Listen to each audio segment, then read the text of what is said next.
আমরা যে মানুষকে চাই, যাকে আমরা ভালোবাসি, তাকে একটা উপহার অবশ্যই দিতে চাই। এমন এক উপহার যা ওনার ভালো লাগবে, যা শ্রেষ্ঠ হবে, অতি প্রিয় হবে, বহুমূল্য হবে, বা বলতে পারেন মূল্যবান হবে। তাই আমরা কি করি? আমরা বাজারে যাই, তার জন্য স্বর্ণ, আভূষণ, হিরে, মুক্তো এইসব নিয়ে আসি। কিন্তু এটাই কি সর্বশ্রেষ্ঠ উপহার? কখনোই নয়। সর্বশ্রেষ্ঠ উপহার হল স্বাধীনতা, তাকে নিজের মনের মতো বাঁচার স্বাধীনতা। যদি আপনি কাউকে স্বাধীনতা না দিতে পারেন, তাহলে সে কোথাও না কোথাও বন্দী হয়ে যায়, তার বিকাশ কোথাও না কোথাও আটকে যায়। কিন্তু যদি আপনি কাউকে স্বাধীনতা দিতে পারেন, তাহলে আপনি দেখবেন ও সমস্ত সংসারকে, এই জীবনকে নিজের দৃষ্টিভঙ্গি দিয়ে দেখবে, বুঝবে যে কোনটা হলো উচিত আর কোনটা হলো অনুচিত। আর এটাই হলো সর্বশ্রেষ্ঠ। আর এবার যদি কাউকে স্বাধীনতার মাধ্যমে এত বড় একটা শক্তি দিতে পারেন, তাহলে আপনি আমাকে বলুন, এর থেকে বড় উপহার আর কি হতে পারে? আসুন আর আমার সাথে ভালোবেসে বলুন, রাধা রাধা। আপনার জীবনে আপনার প্রকৃত বন্ধু আসলে কে? আপনার সব থেকে শ্রেষ্ঠ মিত্র আসলে কে? তিনি যিনি সময় এলে পরে আপনাকে সাহায্য করেন, নাকি তিনি যিনি সময় এলে পরে আপনাকে অর্থ দেন? দেখুন, আমরা হলাম মানুষ, আমাদের জীবনে লেনদেন চলতেই থাকে, এটা আমাদের জীবনের অভিন্ন অংশ। কিন্তু অনেক সময় এমন হয় যে আমরা তাকেই নিজের প্রকৃত বন্ধু বলে মনে করি, যিনি আমাদের একটা বহুমূল্য উপহার দেন, ঠিক কিনা? এবার আপনার জীবনে সেই বহুমূল্য উপহার কোনটা, ওই অমূল্য মিত্র আসলে কে, সেই সিদ্ধান্ত হলো আপনার। কিন্তু যদি আপনি আমাকে জিজ্ঞেস করেন, তাহলে আমার মতে স্বর্ণ, হিরে, মুক্ত, ধন এগুলো বহুমূল্য নয়। বহুমূল্য হলো সঙ্গ, যখন আপনি একা হয়ে যাবেন, সময়, যখন আপনার তাকে প্রয়োজন হবে, সমর্পণ, যখন আপনার বিশ্বাসের প্রয়োজন পড়বে। যে মানুষ আপনার প্রতি এই 3 গুণ প্রদর্শন করেন, যিনি আপনার কঠিন সময়ে আপনাকে অবশ্যই সঙ্গ দেবেন, যখন আপনার প্রয়োজন পড়বে আপনাকে অবশ্যই সময় দেবেন, আপনার প্রতি সম্পূর্ণ সমর্পিত থাকবেন, সেই হলো আপনার আসল মিত্র, সেই হলো আপনার প্রকৃত বন্ধু। কারণ সত্যি বললে, বন্ধুত্বের অর্থই হলো নিজেকে সম্পূর্ণরূপে কারোর কাছে সমর্পণ করে দেওয়া। তাই আপনার সেই বন্ধুর জন্য নিজের প্রাণ উজাড় করে দিন, আর ভালোবেসে বলুন, রাধা রাধা। শক্তি এক অত্যন্ত বিচিত্র বস্তু, বা বলতে পারেন অনুভূতি। পিতা সবসময় চান যেন তিনি তার শক্তি পুত্রকে সঁপে দিতে পারেন, যাতে সে শক্তিশালী হয়, যাতে তার মঙ্গল হয়। তার পুত্র সবসময় চায় যাতে সে পিতার সেই শক্তি লাভ করে। কিন্তু সেই শক্তি লাভ করার জন্য পুত্র হওয়া যথেষ্ট নয়, যোগ্য পাত্র হতে হয়। আসুন আপনাকে সহজে বোঝাই। যদি আপনি সুপাত্র হন আর আপনাকে শক্তি দেওয়া হয়, তাহলে আপনি সেই শক্তির গুরুত্ব বুঝবেন, কোথায় সেই শক্তি প্রয়োগ করা উচিত সেটা বুঝবেন। আর এটা যেহেতু অর্জন করা শক্তি হবে, সেই শক্তির অপব্যবহার হবে না। কিন্তু যদি এই আপনি কুপাত্র হন, আর যদি আপনাকে এই শক্তি দেওয়া হয়, তাহলে কি হবে? দেখতে গেলে এই শক্তি আপনি দান হিসেবে পেয়েছেন, তাই না আপনি এই শক্তির গুরুত্ব বুঝবেন, আর না এর প্রয়োগ আপনি জানবেন। তার অপব্যবহার হওয়া সুনিশ্চিত। তাই যদি আপনি কোনো শক্তি অর্জন করতে চান, তাহলে আগে তার যোগ্য হয়ে উঠুন, পুত্র নয় পাত্র হয়ে উঠুন। আর আমার সাথে ভালোবেসে বলুন, রাধা রাধা। শক্তি শক্তি অর্জন করা এতটা কঠিন নয় যতটা শক্তি লাভ করার পরে সেই শক্তি সামলানো কঠিন হয়। কারণ যেই মানুষ শক্তি লাভ করে, তার মনে গর্ববোধ জন্মায়, জন্মায় অহংকার, জন্মায় জেদ। তাই শক্তি প্রাপ্ত করার সাথে বিনম্র থাকাও অত্যন্ত আবশ্যক। আর এটা আমাদের শেখা উচিত বৃক্ষের থেকে। বৃক্ষ যা আমাদের ফল দেয়, বৃক্ষ যা যত ফল দেয় ততটাই ঝুঁকে যায়। আমরা পাথর মারি ওই বৃক্ষের থেকে ফল প্রাপ্ত করার জন্য। সেই পাথরের মার সহ্য করেও বৃক্ষ আমাদের ফল দেয়। কোনো গর্ববোধ নেই, কোনো অহংকার বোধ নেই, আর সেই জন্য এই বৃক্ষের পুজো করা হয়। এটাই হলো মাহাত্ম্য শক্তির সাথে বিনম্রতার। যদি এই শক্তি সৃজন করে থাকে, সাহায্য করে থাকে, সম্বল হয়ে থাকে, তবেই সেই শক্তি উপযুক্ত। আর নয়তো সেই শক্তি একদিন আপনাকে আসক্ত অবশ্যই করবে। তাহলে শক্তি অবশ্যই অর্জন করুন, কিন্তু তার সাথে সেই শক্তি সামলানোর মতো বিবেকও আপনাকে অবশ্যই জাগ্রত করতে হবে। তাহলে আসুন আমার সাথে ভালোবেসে বলুন, রাধা রাধা। কথায় আছে, প্রত্যেক পুত্র তার পিতার প্রতিচ্ছবি হয়, আর সমস্ত প্রতিচ্ছবি চায় যেন সে তার অস্তিত্ব প্রাপ্ত করতে পারে। পুত্র চায় সে যেন তার পিতার মতো হয়, বা কখনো কখনো তার থেকেও শ্রেষ্ঠ হয়। সেটা কোনো অনুচিত ব্যাপার নয়। অনুচিত তখন হয় যখন পুত্র নিজের পিতার মতো হবার স্বপ্ন পূরণ করতে গিয়ে বা তার থেকেও শ্রেষ্ঠ হওয়ার স্বপ্ন পূরণে অনুচিত পথের আশ্রয় নেয়। কারণ তারপরে সে তার পিতার গুণগুলি আত্মসাৎ করতে চায় না। সে শুধুই এটা চায় যে সংসারের চোখে যেন আমি শ্রেষ্ঠ প্রমাণিত হই। এটা অনুচিত।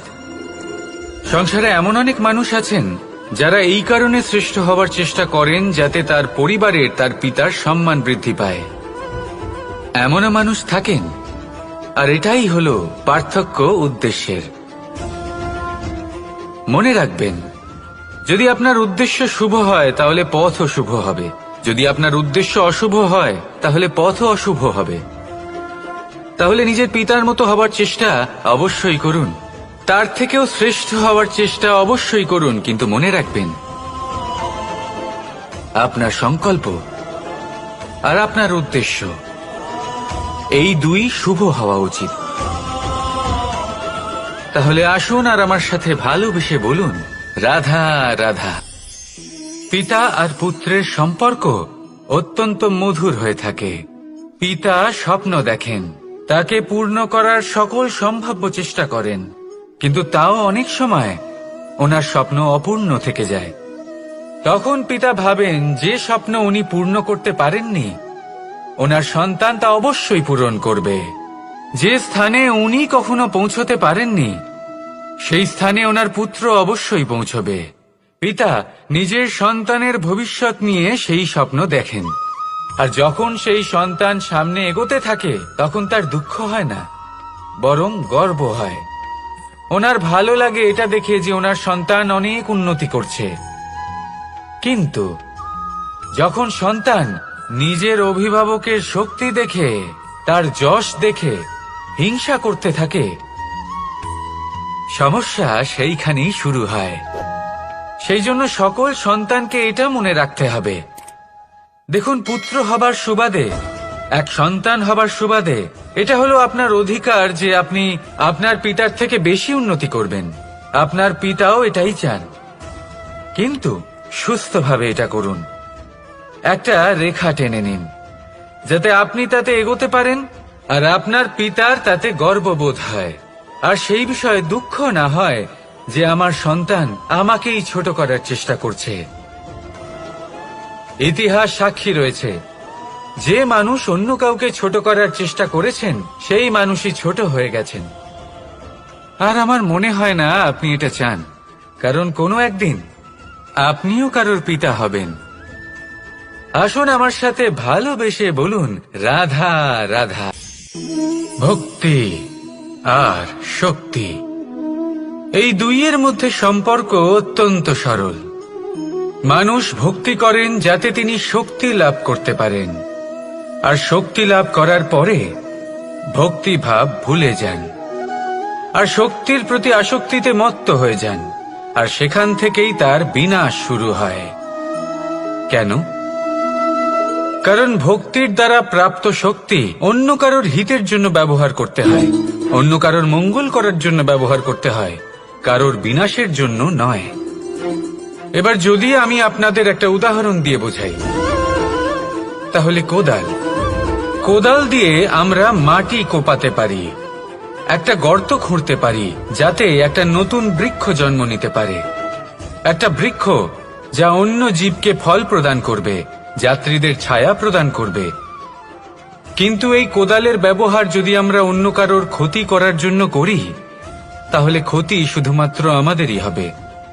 তাই জীবনে যদি আপনি কোনো শক্তি লাভ করেন, হয়তো ভক্তির দ্বারা বা অন্য যেখান থেকেই হোক, তার সদ্ব্যবহার করতে শিখুন, নয়তো এই প্রাপ্ত শক্তি আপনার পতনের কারণ হয়ে দাঁড়াবে। তাহলে আসুন আমার সাথে ভালোবেসে বলুন, রাধা রাধা। কর্ম, ধর্ম আর কর্তব্য, এই তিনটি একে অপরের সাথে জড়িত। আর অনেক সময় এই তিনটি পালন করতে করতে আমাদের সেই ব্যক্তির সামনে গিয়ে দাঁড়াতে হয়, তার বিরুদ্ধেই যেতে হয়, যাকে আমরা সব থেকে বেশি ভালোবাসি। কিন্তু সেইখানে এই যুদ্ধ কোনো ব্যক্তিগত যুদ্ধ থাকে না, এ হলো কর্ম, ধর্ম আর কর্তব্যের যুদ্ধ। এটা সরল নয়, অত্যন্ত কঠিন হয় তার সম্মুখীন হওয়া যাকে আমরা সব থেকে বেশি সম্মান করি।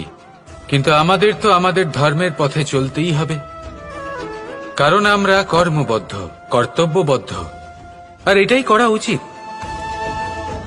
শুধু এটুকু মনে রাখবেন, যদি আপনার উদ্দেশ্য শুভ হয়, আপনার ভাবনা শুভ হয়, আপনি যদি কর্ম, ধর্ম আর কর্তব্যের পথে অগ্রসর হন, তাহলে এই প্রক্রিয়াতে যদি আপনাকে আপনার আরাধ্যেরও সামনে দাঁড়াতে হয়, তাহলেও আপনার কোনো ক্ষতি হবে না। তাহলে আসুন আর আমার সাথে ভালোবেসে বলুন, রাধা রাধা। সাথী, সাথী এই শব্দটির ব্যাখ্যা কে কিভাবে করে? মিত্র, সখা, বন্ধু। কিন্তু অর্থ একটাই, তিনি যিনি আপনার সঙ্গী হন আর তিনি যার সাথী আপনি হন। এবার সব থেকে বড় প্রশ্ন হলো এটাই যে তিনি কে হতে পারেন যাকে আপনি আপনার সাথী বলে মেনে নিতে পারেন, নিজের সখা, নিজের মিত্র, নিজের বন্ধু মেনে নিতে পারেন। আপনার সাথী হলেন তিনি যিনি দুঃখের সময় আপনার পাশে থাকবেন, আপনার হাত ধরে থাকবেন। আপনার সাথী হলেন তিনি যার হাত আপনি নিজের সুখের দিনে ধরে থাকবেন। সেই সাথীরই হাত ধরুন যিনি দুঃখে সবসময় আপনাকে সাহায্য করার জন্য তৎপর হয়ে থাকেন, আপনার পাশে থাকেন, আর যাকে সুখের দিনে আপনি আপনার সাথে রাখতে পারেন। আর যখন আপনার সাথে আপনার এই সাথী থাকবে, তখন আপনি এটা বুঝবেন যে যখন জীবনে দুঃখ আসে, তখন এই দুঃখ কমে যায়, সবার মধ্যে ভাগ হয়ে যায়। আর যদি তখন সুখ আসে, তাহলে সেটা সবার উপস্থিতিতে আরো বেড়ে যায়। এটাই হলো প্রেম, এটাই হলো ভালোবাসা, এটাই হলো সঙ্গ, যেমন সম্পর্ক আমার আর রাধার মাঝে। তাহলে আসুন আর আমার সাথে ভালোবেসে বলুন, রাধা রাধা। মানুষ জীবনে তিনটে কাজ অবশ্যই করে থাকে, কিছু দান করে, কিছু গ্রহণ করে, আর কিছু ত্যাগ করে দেয়। এটাও ভাবতে থাকে যে এটা করলে কিভাবে করবে। দেবার জন্য পর্যাপ্ত ধন নেই, নেবার জন্য সংসারে অত স্নেহ নেই, আর ত্যাগ করার জন্য জীবনে এত সুখই নেই, তাহলে কিভাবে করবে? আসলে আমরা বস্তুগত চাহিদা অর্জনে এত ব্যস্ত হয়ে পড়ি যে আমরা বুঝতেই পারি না যে কি নেবার আছে, কি দেবার আছে, আর কি ত্যাগ করার আছে। তাহলে আজ আমি আপনাকে বলেই দিই, মনে রাখবেন এই তিনটে গুরুত্বপূর্ণ গুণ, তিনটে গুরুত্বপূর্ণ কথা। দেবার জন্য আছে দান, নেবার মতো আছে জ্ঞান, আর ত্যাগ করার মতো আছে অহংকার। যখন আপনি দান করতে শিখে যাবেন, জ্ঞান অর্জন করার শক্তি আপনা থেকেই আপনার মধ্যে চলে আসবে। আর যখন এই জ্ঞান আপনার মধ্যে প্রবেশ করবে, অহংকার আপনা থেকেই আপনার থেকে দূরে চলে যাবে। যে ব্যক্তি এই তিনের মধ্যে ভারসাম্য বজায় রাখতে পারে, তার বর্তমান, ভূত, ভবিষ্যৎ, লোক, পরলোক সবকিছু শুধরে যায়। যেই দিন আপনি দান করতে শিখে যাবেন, জ্ঞান আহরণ করতে শিখে যাবেন, অভিমান ত্যাগ করতে শিখে যাবেন, আপনার সর্বশক্তিশালী, সর্বশক্তিমান পরমেশ্বরেরও প্রয়োজন পড়বে না, কারণ তখন ঈশ্বর আপনার মধ্যেই বাস করবেন। তাহলে আসুন আর আমার সাথে ভালোবেসে বলুন, রাধা রাধা। প্রেম এই সংসারে এসেছিল এই সংসারকে প্রেমের শিক্ষা দেওয়ার জন্য, এই জীবনের সুখের অনুভূতি আসলে কি তা শেখানোর জন্য। কিন্তু যদি সত্যি কথা বলি, তো আমি নিজেই প্রতিদিন প্রেমের নতুন নতুন স্বরূপ দেখতে পাই, প্রেমের একটা নতুন অনুভূতি প্রত্যেক নতুন দিনে। আর তার কারণ হলো এই প্রেম অনন্ত, এ হলো দৈব। প্রেম হলো এই সংসারের সবথেকে বড় ঢাল এবং সবথেকে বড় অস্ত্র। এই প্রেম ছাড়া না কোনো ন্যায় হয় আর না কোনো শাস্ত্র, না জীবন আছে আর না অন্ত। এবার যদি এই প্রেম মনের মধ্যে বাস করতে শুরু করে, তাহলে কখনো কোনো সমস্যাই হবে না, আর যদি হয়েও থাকে তাহলে তা স্থায়ী হবে না। এই প্রেম কি না করতে পারে? এই প্রেম সমস্ত সমস্যা মিটিয়ে ফেলতে পারে, আপনার মনের মধ্যে অহংকারকেও বিনাশ করে দিতে পারে, আপনাকে সাক্ষাৎ ঈশ্বরের সাথে দেখা করাতে পারে। তাই প্রেমের দ্বারা প্রয়াস করতে থাকুন, এই সংসারের প্রত্যেক মানুষকে, প্রত্যেক বস্তুকে, প্রত্যেক জীব জন্তুকে ভালোবাসবেন। আর এই প্রেমের দ্বারাই বলুন, রাধা রাধা। বরদান অত্যন্ত বিচিত্র এক বিষয়, কিন্তু দেখতে গেলে এই বরদান কি না করতে পারে? এক দরিদ্রকে রাজা বানিয়ে দিতে পারে, একজন দুর্বলকে এই সংসারের সবথেকে শক্তিশালী ব্যক্তি বানিয়ে দিতে পারে। কিন্তু আমরা ভুলে যাই এক অত্যন্ত গুরুত্বপূর্ণ কথা, বরদান এই শব্দের শেষে দান লুকিয়ে রয়েছে। এই দান কথাটা অত্যন্ত গুরুত্বপূর্ণ, আমাদের মনে রাখা উচিত এই বরদান আমরা দানে পেয়েছি, আর তাই তার সম্মান করা উচিত, কখনোই অহংকার করা নয়। আর যে ব্যক্তি বরদান পেয়ে অহংকার করেন, তার যা ক্ষতি হয় তা হলো এই বরদান তার থেকে কেড়ে নেওয়া হয়।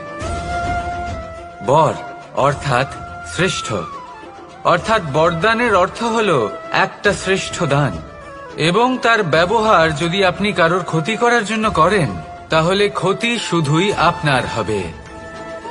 তাহলে এই বরদানের সম্মান করুন, উচিত পথে চলুন, আর উচিত উদ্দেশ্য নিয়ে এর ব্যবহার করুন, সবকিছু ভালোই হবে।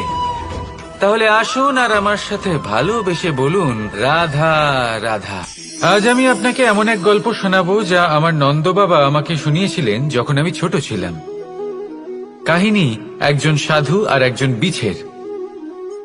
একবার এক সাধু নদীর পাড়ে স্নান করছিলেন। উনি দেখলেন যে জলের প্রবাহে একটা বিছে ভেসে যাচ্ছে। তার প্রাণ বাঁচানোর জন্য উনি তাকে তুলে নদীর পাড়ে রাখার চেষ্টা করলেন, কিন্তু যেই সেই বিছেকে উনি হাতে তুললেন, সেই বিছে ওনাকে কামড়ে দিল। সাধু আবার চেষ্টা করলেন, সেই বিছেকে হাতে নেওয়াতে সে আবার তাকে কামড়ে দিল। আরো একবার চেষ্টা করাতে ওনার শিষ্য ওনাকে জিজ্ঞেস করল, এ আপনি কি করছেন গুরুদেব? এসব কি হচ্ছে? আপনি তারই প্রাণ বাঁচানোর চেষ্টা করছেন যে আপনাকে কামড়ে দিচ্ছে। গুরুদেব উত্তর দিলেন যে ও বিছে হয়েই নিজের কর্ম করছে, নিজের প্রবৃত্তি, নিজের ব্যবহার বদলাচ্ছে না। তাহলে আমি সাধু হয়ে তা কেন বদলাবো? এর তাৎপর্য হলো সরল, যে সংসারে কিছু মানুষ আছেন যারা হয়তো খারাপ, দুষ্ট প্রকৃতির, আর হয়তো তারা কখনোই বদলাবেন না, কখনোই কোনো পরিবর্তন আসবে না। কিন্তু তার মানে এই নয় যে আমরা আমাদের কর্ম করা ছেড়ে দিই, আমরা আমাদের প্রচেষ্টা ছেড়ে দেব। আগে না, আমাদের তো করতেই হবে, কারণ ইতিহাস সাক্ষী আছে যে এই চেষ্টা এই সংসারের ধারাকেও বদলে দিতে পারে।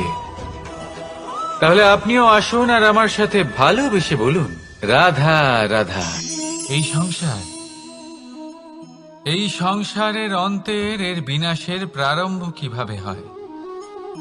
কোন যোগের মাধ্যমে, কোন ভয়ানক অসুরের আগমনে, নাকি প্রকৃতির রাগের কারণে? না, এই সংসারের বিনাশের প্রারম্ভ হয় আমি থেকে। এই আমি, এই তুমি, এটা আমি করেছি, ওটা তুমি করেছো, এটা আমার, ওটা তোমার, আদি ইত্যাদি। এই ভাব যখন মনে বাসা বেঁধে নেয়, সর্বপ্রথম ঘর ভাগ হয়, তারপর বসতি, তারপর প্রাণ, আর তারপর দেশ, আর সবার শেষে সমস্ত সংসার ভাগ হয়ে যায়। আর এই ভাগ হয়ে যাওয়া শেষে মনোমালিন্যে পরিণত হয়। এখন এমত অবস্থায় কি করা যেতে পারে? কিভাবে বাঁচা যায় এই পরিস্থিতির থেকে? কিভাবে দূরে থাকা যায় এই বিনাশের থেকে? উত্তর সেই একটাই, করুণা। একে অপরের দরকারগুলি বুঝুন, একে অপরের সমস্যাগুলি বুঝুন, একে অপরের দুঃখের সাথী হয়ে দাঁড়ান, একে অপরের সুখের ভাগীদার হন। আর শেষে যখন এই আমি আমরাতে পরিণত হবে, তখন এই বিনাশ নিজে থেকেই দূরে চলে যাবে। তাহলে আমরাতে বিশ্বাস করতে শিখুন, আর আমার সাথে ভালোবেসে বলুন, রাধা রাধা। এই মুদ্রা। এবারে ভাবুন, এটাই আমাদের জীবন, জীবনের সুখ আর দুঃখ। এই মুদ্রার, এই জীবনের দুটি দিক। কিন্তু যখনই আমরা ঈশ্বরের কাছে প্রার্থনা করি, তখনই আমরা সুখ চাই, আর সেই সুখ আসেও। আর যখনই সেই সুখ আসে, তখন ব্যক্তি সর্বপ্রথম তাকে ভুলে যায় যে দুঃখের সময় ওনার সাথে ছিলেন। আর এমত অবস্থায় উনি সাহায্য করেন না, উনি করেন উপকার। আর এই উপকারের বদলে মানুষের থেকে উনি নিজের জন্য শ্রদ্ধা চান। আর সেই শ্রদ্ধা, সেই চাহিদার কারণে উনি নিজেকে অন্যদের থেকে শ্রেষ্ঠ, অন্যদের থেকে ভিন্ন মনে করতে বিবশ হয়ে যান। আর আলাদা হবার কারণে তার মধ্যে জেগে ওঠে অহংকার, আর সেটাই হয় তার পতনের কারণ। এবার এতে কি করা যেতে পারে? কি চাওয়া যেতে পারে ঈশ্বরের কাছে? এই প্রশ্ন অবশ্যই মনে আসে। ঈশ্বরের কাছে চান সুখ, শুধুমাত্র ততটাই যাতে অহংকার না আসে, আর দুঃখ ততটাই যাতে শ্রদ্ধা না চলে যায়। রাধা রাধা। এই সংসারে এমন কিছুই নেই যে সব সময় একই থাকবে। যা কিছু নির্মাণ হয়েছে তা একদিন অবশ্যই ভেঙে পড়বে। কিন্তু এই ভেঙে যাওয়ার বিশ্লেষণ আপনি কিভাবে করবেন তা আপনার উপরে নির্ভর করছে। ওই আকাশের দিকে তাকান, ওই মেঘ, ওটাও ভেঙে পড়ে, কিন্তু নিজে ভেঙে পড়ার সাথে বর্ষাকে তৈরি করে যায়। মাটির ডেলা অবশ্যই ভেঙে পড়ে, কিন্তু ব্যবহারযোগ্য মাটির রূপ নিয়ে। এই ধরিত্রীর বুকে কোনো এক বীজ যখন ভেঙে পড়ে, তখন ধরিত্রীর উপর এক বিশাল আকারের বৃক্ষ নির্মাণ করে। যদি জীবনে কিছু ভেঙে পড়ে, তাহলে নিরাশ হয়ে পড়বেন না, নিজের সাহস হারাবেন না। ধনাত্মক দৃষ্টিভঙ্গি দিয়ে দেখতে চেষ্টা করুন। মনে করুন, নিয়তি নিশ্চয়ই আপনার জন্য আরো ভালো কিছু ভেবে রেখেছে, যা ভবিষ্যতে আপনার প্রতীক্ষা করছে। ধনাত্মক চিন্তা ভাবনা করতে থাকুন, তারপর দেখবেন শ্রেষ্ঠ রচনা নিজেই তৈরি হবে। রাধা রাধা। চলতে থাকা, থেমে যাওয়া, বিশ্রাম নেওয়া, তারপর দম নিয়ে পুনরায় দাঁড়িয়ে পড়া, আর তারপর আবার সেই পথ চলা। এটা জীবনের অভিন্ন এক অঙ্গ, এটার থেকে আপনি পালাতে পারবেন না। কিন্তু এই অঙ্গকে আপনি নিজের জীবনে কিভাবে প্রয়োগ করবেন, কিভাবে তাকে কাজে লাগাবেন, সেই সিদ্ধান্ত আপনাকে নিতে হবে। যারা হেরে যান তারাও জীবনে থমকে যান, আবার যারা জেতেন তারাও দাঁড়িয়ে পড়েন। যারা হেরে যান তারা হাঁপিয়ে দাঁড়িয়ে পড়েন, যারা জিতে যান তারা দাঁড়িয়ে পড়েন সেই সর্বোচ্চ স্তরে পৌঁছে গিয়ে। এবার দাঁড়াতে তো আপনাকে হবেই, তা হতেই হবে। কিন্তু কখন কিভাবে দাঁড়াবেন, ক্লান্ত হয়ে নাকি সর্বোচ্চ স্তরে পৌঁছে গিয়ে, সেই সিদ্ধান্ত আপনার। অবশ্যই দাঁড়িয়ে পড়ুন, কিন্তু ক্লান্ত হয়ে নয়, কারণ আপনাকে পুনরায় দাঁড়িয়ে পড়তে হবে, পুনরায় যাত্রাপথে এগোতে হবে এবং সর্বোচ্চ স্তরে পৌঁছতেই হবে। রাধা রাধা।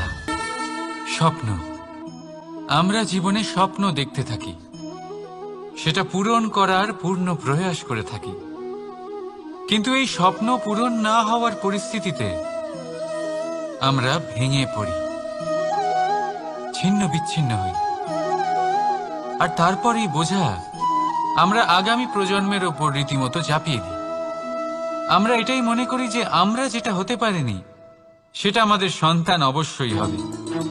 আমরা যা কখনো পাইনি আমাদের সন্তান অবশ্যই তা পাবে। এটা যে অনুচিত সেটা আমরা ভাবি না, কিন্তু এটা ভুল। আর এই ভুল আমরা সকলেই করে থাকি। সন্তান প্রকৃতি আর পরমাত্মার আশীর্বাদ। ওদের ভেতরে তাদের নিজের একটা অস্তিত্ব লুকিয়ে থাকে, সেটা মন দিয়ে দেখুন তো। আপনি শুধু ওই সন্তানকে জন্ম দিয়েছেন, কিন্তু ওর জীবন আপনার নয়। তাই নিজের সন্তানের সাথে থাকুন, সময় কাটান, ওদেরকে ভালোবাসুন, সবসময় প্রেরণা দিন, কিন্তু প্রেরণা দিন ওর নিজের অস্তিত্বকে বাড়ানোর জন্য, ওর নিজের স্বপ্ন পূরণ করার জন্য, আপনার স্বপ্ন পূরণ করার জন্য নয়। ওদের অস্তিত্বকে পূর্ণাঙ্গে বৃদ্ধি পেতে দিন। রাধা রাধা। এই পুকুর দেখছেন আপনি? পুকুরের জল কখনো প্রবাহিত হয় না, একই স্থানে জমে থাকে, আর সেই কারণে কিছুদিন পর ময়লা হতে শুরু করে। কিন্তু তাও আমরা একে ত্যাগ করি না, আমরা তবুও একে পুজো করি। শুধুমাত্র এই কারণে নয় যে অতীতে সে আমাদের তৃষ্ণা মিটিয়েছে, কিন্তু এই কারণেও যে যদিও বা সে ভবিষ্যতে আমাদের তৃষ্ণা না মেটায়, কিন্তু প্রয়োজন হলে আগুন অবশ্যই নেভাতে পারে। ঠিক সেই রকমই হয় আমাদের সম্পর্ক, সম্পর্ক যা আমরা বহু বছর পরিশ্রম করে তৈরি করি, যে দরকার পড়লে আমাদের সহায়ক হয় কোনো না কোনোভাবে। সেই জন্য সম্মান করতে শিখুন এই সম্পর্কগুলিকে, শিখুন এই সম্পর্কগুলিকে অটুট রাখতে। কথায় কথায় এই সম্পর্কগুলিকে ভেঙে দিতে শিখবেন না। রাধা রাধা। বিষ, এই শব্দটা শুনলেই মনে অনেক কল্পনা জন্ম নেয়।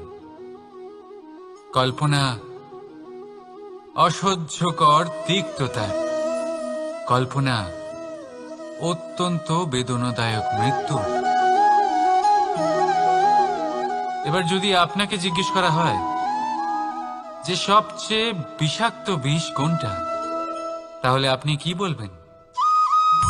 কেউ বলবে সর্পের বিষ, কেউ বলবে কাঁকড়া বিছের, কেউ বলবে কালকেউটের বিষ।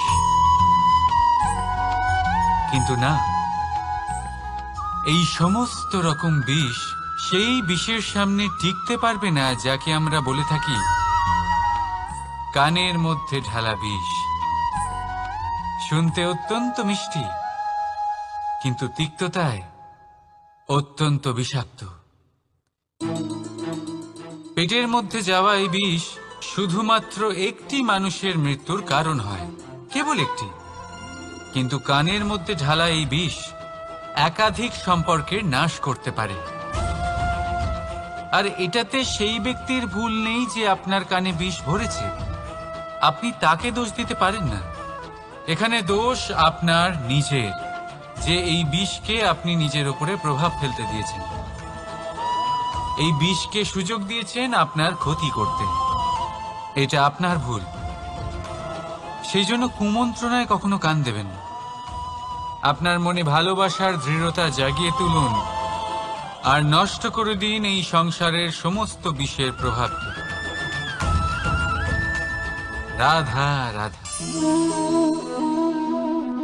জীবন, আমাদের এই জীবন, সুখ আর দুঃখ, এই দুইয়ের মিশ্রণ। এদের সংমিশ্রণই জীবনের ভারসাম্য বজায় রাখে। এখন এই সুখ, সুখ এমন এক বস্তু যাকে সবাই খুঁজে চলেছে। দুঃখ এমন এক অনুভূতি যা সবার কাছে আছে। আমাদের প্রত্যেকের জীবনে সুখ আর দুঃখ আসতে থাকবে আর যেতেও থাকবে। এটা অবশ্যই জীবনে থাকবে, কিন্তু সফলতা এটা সবার জীবনে আসে না। কেন? কারণ এই সফলতা সুখ আর দুঃখের দ্বারা প্রাপ্ত হয় না। সফলতা প্রাপ্ত হয় নিজের উপরে বিশ্বাস করতে থাকলে। আকাশের ওই সূর্যকে দেখুন, সূর্যের বিশ্বাস আছে নিজের উপর যে সে সমস্ত জগৎকে আলোকিত করতে পারবে, নিজের প্রথম রশ্মি দিয়ে অন্ধকারকে দূর করতে পারবে। সূর্য এই বিশ্বাস নিয়েই আসে, আর কিছুক্ষণের মধ্যেই সমস্ত সংসার থেকে অন্ধকারকে বিনাশ করে ফেলে সে। তাহলে মনে রাখবেন, এই সুখের আভাস, এই দুঃখের অনুভূতি আসতেও থাকবে আর যেতেও থাকবে। শুধু নিজের উপরে বিশ্বাস রাখুন, তারপর দেখবেন এই সফলতা আপনার দাস হয়ে থাকবে। রাধা রাধা। চাঁদ কত শ্রেয়, শুভ্র, কত সুন্দর, কিন্তু যদি আপনি মনোযোগ সহকারে দেখেন তাহলে দেখবেন এই চাঁদেও দাগ আছে। আর এই দাগগুলি থাকার কারণে কি এই চাঁদের মাহাত্ম্য কখনো কমে যায়? কখনো নয়। এর কারণ হলো চাঁদের নিরন্তর চেষ্টা। একবার এই আকাশে দেখুন, এই অন্ধকার সবসময় চেষ্টা করে চাঁদকে ঢেকে দেওয়া, কিন্তু এই চাঁদ সবসময় এই অন্ধকারের সাথে লড়াই করতে থাকে। অমাবস্যা থেকে শুরু করে চাঁদের এই যাত্রা পূর্ণিমা অবধি পৌঁছেই যায়। আর তাই এই চাঁদের পুজো করা হয়, এই কারণে এই চাঁদকে মাহাত্ম্য দেওয়া হয়। এইভাবেই যদি আপনার মধ্যে কোনো দোষ থাকে, কোনো খারাপ কিছু থাকে, তাহলে সেটা কোনো বড় ব্যাপার নয়। চেষ্টা করুন সেটাকে শুধরে নেওয়ার, কিন্তু সেই কারণে নিজেকে খারাপ মনে করা এটা অনুচিত। নিজের ভুলগুলো, নিজের দোষগুলো, নিজের খারাপ দিকের কথা ভুলে আপনি এই সংসারের ভালোর দিকে প্রস্থান করেই দেখুন না। আপনি দেখবেন আপনার অন্তরের তেজ ঠিকরে বেরোচ্ছে। রাধা রাধা। এই পিঁপড়েদের দেখছেন আপনি? সবাই একই রকমের। এদের মধ্যে তফাৎ খুঁজে বার করা অসম্ভব। মনে হয় যেন ওদের আলাদা আলাদা অস্তিত্বই নেই। কিন্তু যদি আপনি মন দিয়ে দেখেন তাহলে দেখবেন প্রতিটা পিঁপড়ের আলাদা কাজ নির্ধারিত, তাদের আলাদা অস্তিত্ব আছে। কেউ বাড়ি বানানোর জন্য মাটি সংগ্রহ করতে পটু, কেউ ঢিপি বানাতে পটু, কেউ খাবার খোঁজায় পটু, আবার কেউ সেই খাবার আনায় পটু। ঠিক সেরকমই হয় মানুষেরা। মনে হতেই পারে সবাই একই রকম,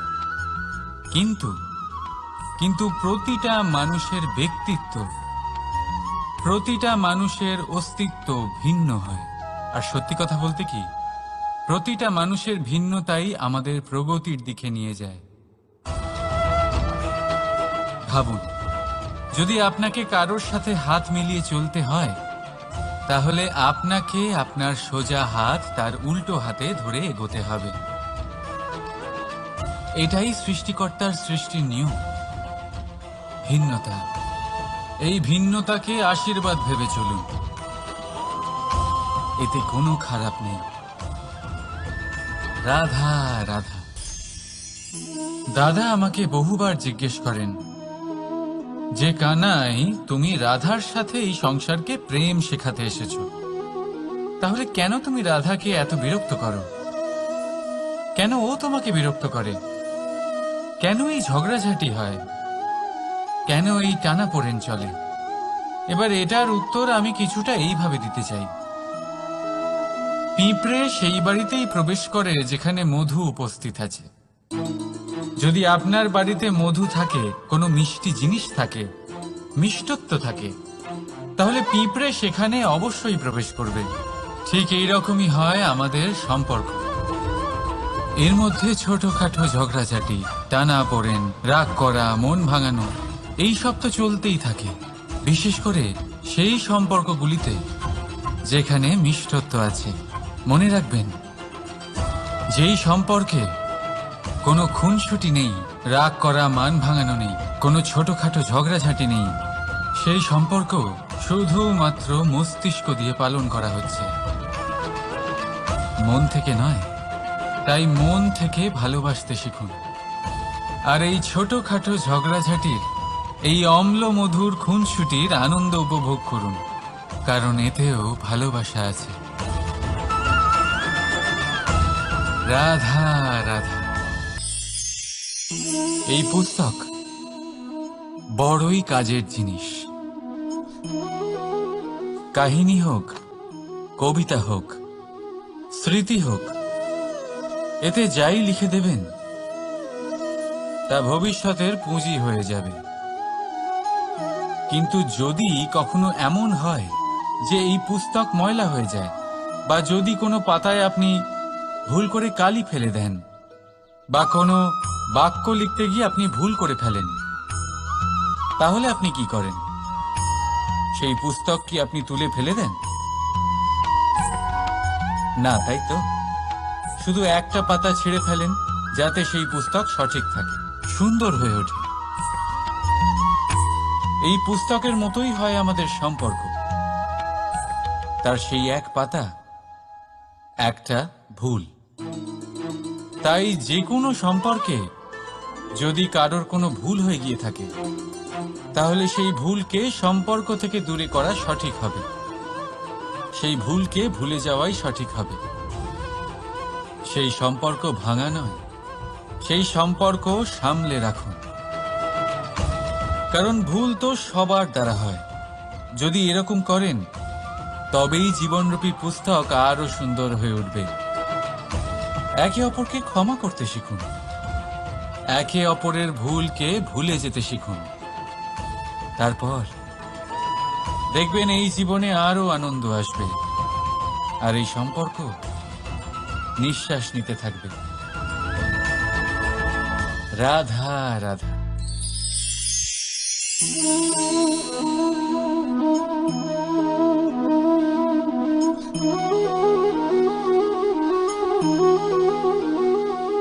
আমার এই ছায়া দেখতে পাচ্ছেন আপনি? প্রকাশের স্রোত যখন মধুর আর দূরে থাকে, তখন এই ছায়া লম্বা হয়ে যায়। কিন্তু যেই প্রকাশের স্রোত মাথার উপরে চলে আসে, এই ছায়ার আকার ক্রমশ ছোট হতে থাকে, আর অন্ধকারে তো এই ছায়া বিলুপ্ত হয়ে যায়। কিছুটা এরকমই হয় আমাদের অহংকার। সুখের আগমন হলে, বৈভবের উপলব্ধিতে এটা বাড়তে থাকে। কিন্তু যেই সংকটের তাপ বেড়ে ওঠে, অহংকার ছোট হতে থাকে। আর যখন সংকটের এই অন্ধকার আমাদের চারিদিক থেকে ঘিরে ধরে, তখন এই অহংকার আমাদের ছায়ার মতোই বিলুপ্ত হয়ে যায়। তাই সেই কারণে আপনার জীবনে সংকটের আগমন আপনার অহংকার নষ্ট করেই দেবে, কিন্তু তার জন্য সংকটের অপেক্ষা কেন করবেন? এই অহংকারকে বাড়তেই দেবেন না, উৎপন্ন হতেই দেবেন না। বিবেকের সুতো দিয়ে বেঁধে রাখবেন একে। দেখুন, আমি শ্রেষ্ঠ, এটা বিশ্বাস করতে কোনো আপত্তি নেই, কিন্তু শুধুমাত্র আমি শ্রেষ্ঠ, আর কেউ নয়। এই আত্মসম্মান নয়।